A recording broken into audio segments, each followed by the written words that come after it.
Vitamin D అంటే అందరికీ సూర్యుడు, బోన్స్ ఇవి రెండే గుర్తొస్తాయి.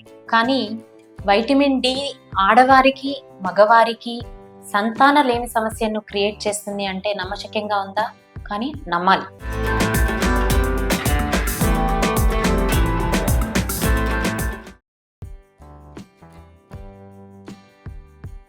ఒకప్పుడు వైటమిన్ డి డెఫిషియన్సీ చలి దేశాల్లో మాత్రమే ఉండేది. అది ఇప్పుడు మన ఇండియాలో కూడా చాలా కామన్ అయిపోయింది. పొద్దున్నే లేచేవాళ్ళు లేరు, ఎండను చూసేవాళ్ళు లేరు, ఎండలో తిరిగేవాళ్ళు లేరు, రాత్రి నైట్ డ్యూటీస్, పొద్దున లేవవు.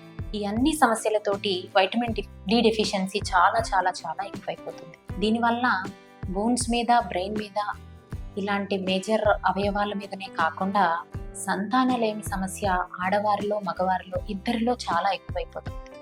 వైటమిన్ డి రిసెప్టార్స్ అండాశయము, గర్భసంచి ఎక్కడైతే బేబీ కూర్చోవాలో ఆ ప్లేస్లోను, మాయ మీద, టెస్టిస్, స్పర్మ్ సెల్స్ మీద కూడా వైటమిన్ డి రిసెప్టార్స్ ఉంటాయి.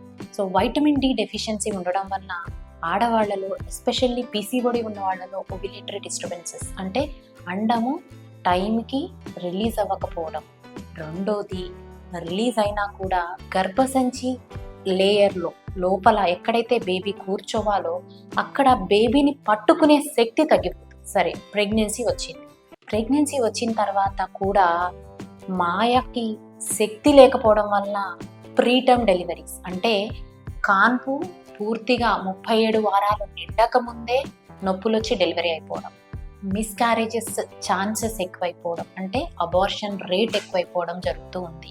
అంతేకాకుండా మగవారిలో స్పర్మ్ యొక్క క్వాలిటీ, క్వాంటిటీ ఈ రెండిటి మీద కూడా చాలా ఎఫెక్ట్ చూపిస్తుంది.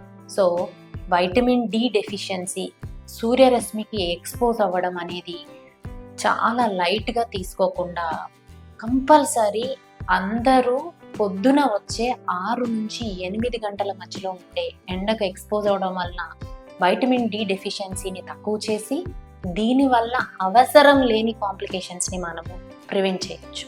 అంతేకాకుండా సరే, మీ నైట్ షిఫ్ట్స్ ఉన్నాయి, వాటిని తప్పించుకోలేకపోతున్నారు అంటే at least vitamin D supplementation either ఓరల్గా కానీ ఇంజెక్టబుల్స్ కానీ ఉంటాయి. అవన్నా తీసుకొని ఈ కాంప్లికేషన్స్ని మనము ప్రివెంట్ చేయడానికి ప్రయత్నం చేయాలి.